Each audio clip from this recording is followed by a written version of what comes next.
بسم اللہ الرحمن الرحیم۔ السلام علیکم۔ آج ہم بات کریں گے سہیل وڑیچ کے حوالے سے۔ سہیل وڑیچ نے کل ایک کالم لکھا ہے جنگ اخبار میں،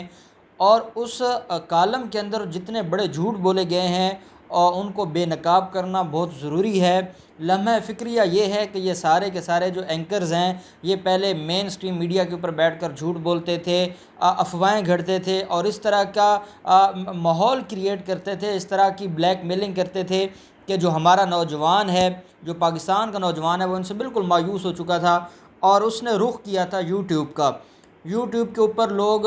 بڑے اچھے ریسرچر بھی آئے جنہوں نے ریسرچ ورک کیا، جنہوں نے ٹو دی پوائنٹ بات کی، جنہوں نے فیکٹس کے اوپر بات کی، اور جنہوں نے سبسکرائبر بڑھانے کے لیے یا لائکس لینے کے لیے یا شیئرز کے لیے ویڈیوز نہ بنائیں، بلکہ صرف اور صرف قوم کو ایجوکیٹ کرنے کے لیے اور لوگوں کے اندر شعور پیدا کرنے کے لیے اور اپنے ملک کی خدمت کا ایک جذبہ لے کر انہوں نے یہ کام شروع کیا ہے۔ اب بدقسمتی یہ ہے کہ وہ سارے کے سارے اینکرز جن کو مین سٹریم میڈیا کے اوپر لوگوں نے ریجیکٹ کر دیا تھا، ٹی وی چینلز لوگ دیکھنا چھوڑ گئے تھے، اب وہ سارے کے سارے اپنا چورن بیچنے دوبارہ یوٹیوب کے اوپر حاوی ہوتے جا رہے ہیں، اور ہر اینکر نے اپنا چینل بنا لیا ہے کیونکہ ان کا ایک پبلک فیس ہوتا ہے۔ وہ اتنے عرصہ سے میڈیا پہ لوگوں کے سامنے کام کر رہے ہوتے ہیں تو لوگ ان کو سبسکرائب بھی کرتے ہیں، لوگ ان کو سنتے بھی ہیں، اور وہی جو چورن ان کا تھا جھوٹ کا، بلیک میلنگ کا اور کسی نہ کسی خاص جماعت کو پروموٹ کرنے کا، وہ اب آ کر وہ یوٹیوب پر بیچ رہے ہیں۔ اب سہیل وڑیچ نے جو کالم لکھا ہے، سہیل وڑیچ کے کالم کا پہلے میں آپ کو تھوڑا سا تھیم بتا دوں اور اس کے بعد میں اس کے کالم کے 3-4 جو پوائنٹس ہیں وہ آپ کے ساتھ ڈسکس کرنا چاہوں گا۔ سہیل وڑیچ کو سمجھا جاتا ہے کہ یہ پی ایم ایل این کا خاص آدمی ہے، نواز شریف اور شہباز شریف کے ساتھ اس کے قریبی تعلقات ہیں، اور یہ جب چاہتا ہے وہ ان کے پاس جا کر رائے میں ان سے ملاقاتیں بھی کرتا ہے اور ان کو مشورے بھی دیتا ہے۔ جس سہیل وڑیچ کو ہم جانتے ہیں ایک دن جیو کے ساتھ والا، وہ تو ایک اداکار سہیل وڑیچ ہے، لیکن حقیقت یہ ہے کہ سہیل وڑیچ ایک سیاسی کارکن ہے جو پی ایم ایل این کے لیے کام کرتا ہے۔ سہیل وڑیچ نے اس پورے کالم کے اندر جو دکھ بیان کیا ہے، جو ماتم بیان کیا ہے، وہ یہ ہے کہ حمزہ شہباز گرفتار کیوں ہیں۔ اس کے کالم کا جو ٹائٹل ہے وہ یہ ہے، حمزہ قید میں کیوں۔ اس میں وہ پہلا تو ایلیگیشن نیب کے اوپر لگاتے ہیں کہ 1 سال ہو گیا کوئی ریفرنس فائل نہیں ہوا اور وہ بیچارہ جیل میں ہے۔ پھر وہ یہ کہتے ہیں کہ شہباز شریف کی غلطی یہ ہے کہ مریم نواز اور نواز شریف کی جو سیاست تھی اس سیاست کو چھوڑ کر مفاہمتی سیاست کی طرف آیا ہے، جس کی وجہ سے نہ ہی اسے کچھ ملا ہے، اور دوسرا ظلم یہ ہوا ہے کہ اس کا بیٹا 1 سال سے زائد عرصہ سے جیل میں ہے اور وہ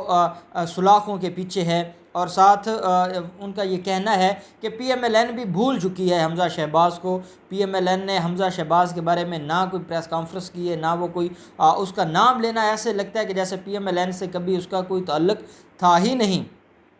اب یہ اس کا سارا تھیم ہے، اور وہ کہنا یہ چاہتے ہیں کہ اس کی جو جیل ہے، جو وہ اس وقت جیل میں گرفتار ہیں، وہ گرفتاری غیر قانونی ہے۔ اب میں آپ کو اس کا جو کالم کا پہلا پیرا پڑھ کے سناؤں گا، اسی سے آپ کو پتہ چل جائے گا ان لوگوں کی مینٹیلٹی کا کہ یہ کس طرح عام آدمی کو گمراہ کرتے ہیں، اور جو کیسز عدالتوں میں پینڈنگ ہیں یا جن کیسز کی وجہ سے یہ لوگ جیلوں میں ہیں، وہ اس کو کس طرح پولیٹیسائز کرتے ہیں۔ یہ لکھتے ہیں کہ سال سے زائد ہو گیا ہے، نہ ریفرنس بننا، نہ الزامات سامنے آئے، مسئلہ گمبھیر ہو گیا، ضروری ہے کہ فتویٰ لیا جائے۔ کیا فرماتے ہیں علماء دین و سیاست بیچ اس مسئلے کے کہ حمزہ شہباز شریف قید میں کیوں ہے۔ اب پہلی چیز سہیل وڑیچ کو ہم بتانا چاہیں گے کہ سہیل وڑیچ صاحب، شاید آپ کو کسی نے غلط انفارم کیا ہے، حمزہ شہباز کے خلاف ایک ریفرنس فائل ہو چکا ہے رمضان شوگر مل کیس میں، اور اس ریفرنس میں فرد جرم عائد نہیں ہو رہا، اور اس کی وجہ یہ ہے، میرے ناظرین جانتے ہیں کہ پچھلے 6 ماہ سے ہر ڈیٹ آف ہیئرنگ پہ میں بتاتا ہوں کہ حمزہ شہباز نہیں پیش ہوتے، حمزہ شہباز کو نہیں پیش کروایا جاتا، حمزہ شہباز کی طرف سے بہانہ آتا ہے۔ آپ یہ جو جھوٹ بول رہے ہیں کہ ریفرنس نہیں فائل ہوا، ریفرنس فائل ہو چکا ہے۔ اب بات آ جاتی ہے دوسرے ریفرنس کی، جو آمدن سے زائد اثاثہ جات کیس ہے، اس میں ایک تو اس کی ضمانت نہیں ہوئی، تو وہ نیب کا قصور نہیں ہے، ان کی اپنی ہائی کورٹ نے نہیں ضمانت دی، اور اب وہ سپریم کورٹ میں پینڈنگ پڑی ہے۔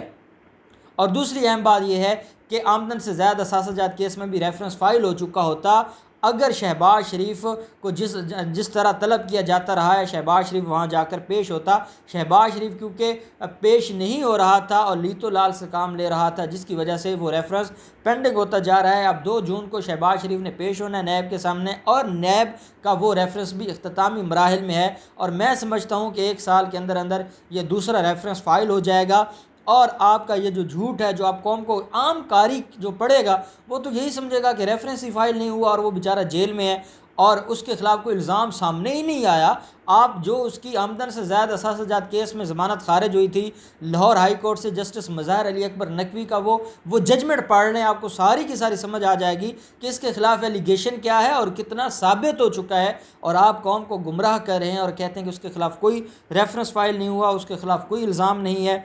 پھر وہ اگلی بات جو بیان کرتے ہیں وہ نواز شریف اور مریم نواز کی سیاست کو اپریشیٹ کرتے ہیں کہ وہ ایگریسو سیاست کرتے ہیں، اور اس کی وجہ سے ان کو نقصان تو ہوا ہے، ذاتی نقصان ہوا ہے، لیکن جماعت کو فائدہ پہنچا ہے، اور پی ایم ایل این کے اندر نوجوانوں کی تعداد بڑھی ہے۔ وہ لوگ جو سارے کے سارے چند اقتدار کے حلقوں سے تنگ تھے، وہ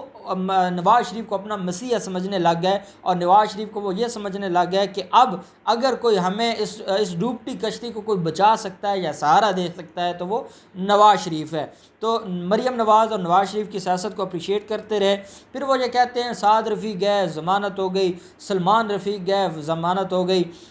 شاہد خاقان عباسی گیا ضمانت ہو گئی، احسن اقبال گیا ضمانت ہو گئی، رانا ثناءاللہ جیسا منشیات فروش گیا اس کی بھی ضمانت ہوگی، لیکن نہیں ضمانت ہوئی تو وہ بیچارے حمزہ شہباز کی نہیں ہوئی۔ اور وہ بڑے دکھ کا اظہار کرتے ہوئے کہتے ہیں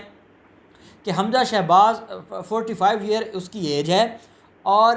20 سال بعد اس کے گھر میں اولاد ہوئی ہے، ایک بیٹی ہوئی ہے، اور وہ بیٹی پاپا پاپا کہتی ہے، لیکن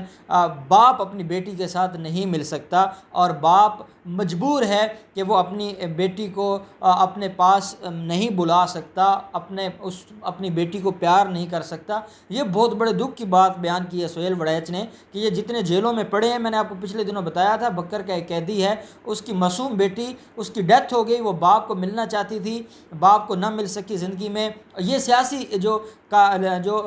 کیسز تھے، جو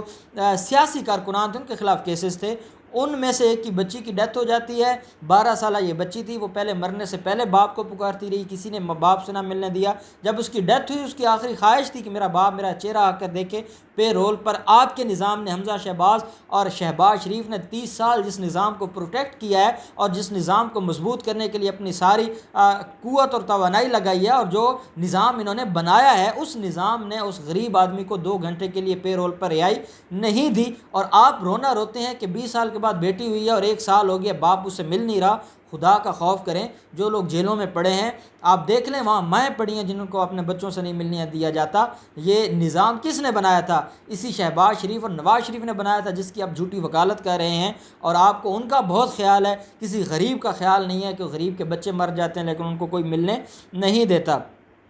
پھر یہ کہتا ہے کہ جو اس کا 10 سالہ وزیر اعلیٰ شہباز شریف کا 10 سالہ ٹینیور تھا، اس 10 سالہ ٹینیور میں اگر کوئی رائٹ ہینڈ تھا جس نے کوئی کام کیا ہے وہ حمزہ شہباز تھا۔ کلب روڈ پر جو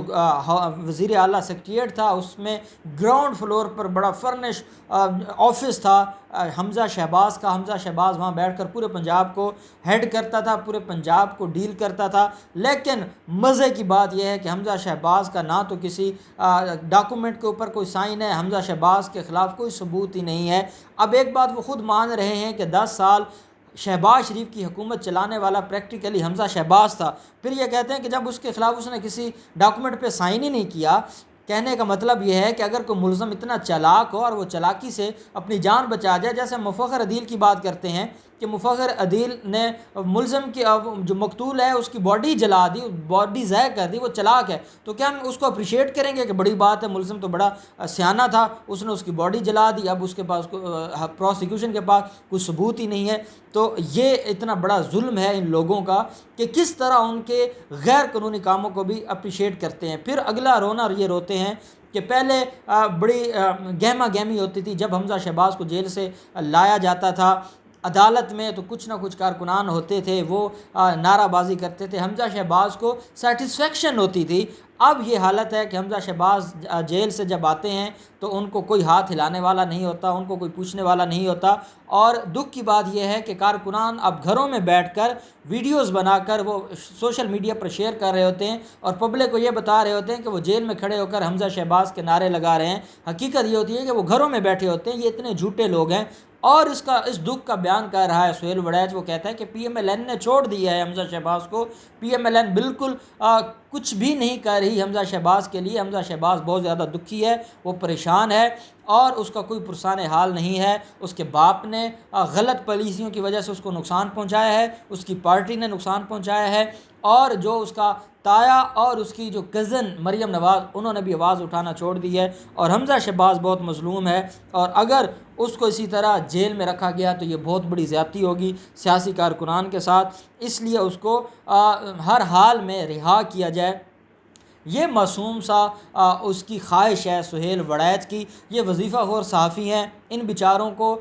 کیونکہ وہاں سے پیسے آتے ہیں اور یہ ایک کالم لکھا ہے تو اس کے بدلے ان کو پتہ نہیں کتنا کچھ ملا ہوگا، لیکن ان کو معلوم ہونا چاہیے کہ اب پاکستانی نوجوان ان کے جھوٹے کالموں کا پوسٹ مارٹم کرنے کے لیے تیار بیٹھے ہوتے ہیں۔ یہ ایک جھوٹ پھیلائیں گے، ان کو سچ کے 10 جواب ملیں گے تاکہ ان کا جو جھوٹ ہے وہ پروپیگیٹ نہ ہو اور پاکستان ان کی وبا سے اور ان کی نحوست سے محفوظ رہے، اور پاکستانی جو ان لوگوں کے خلاف نفرت پیدا ہوئی ہے اور جو اس نظام کے خلاف نفرت پیدا ہو رہی ہے، ہمیشہ جب بھی دنیا میں تبدیلی آتی ہے تو پہلے اس سسٹم کے ساتھ، جو رائج سسٹم ہوتا ہے اس کے ساتھ نفرت ہونا ضروری ہوتا ہے۔ جب ایک سسٹم کا نالج ہوگا کہ وہ کتنا کرپٹ ہے اور پھر اس سے بیزاری اور نفرت ہوگی تو تب ہی نیا نظام آ سکتا ہے، اس کے علاوہ اور کوئی سلوشن نہیں ہے۔ ہم رائٹ ڈائریکشن کی طرف جا رہے ہیں اور انشاءاللہ بہت جلد ہم اپنی منزل تک پہنچیں گے۔ بہت شکریہ۔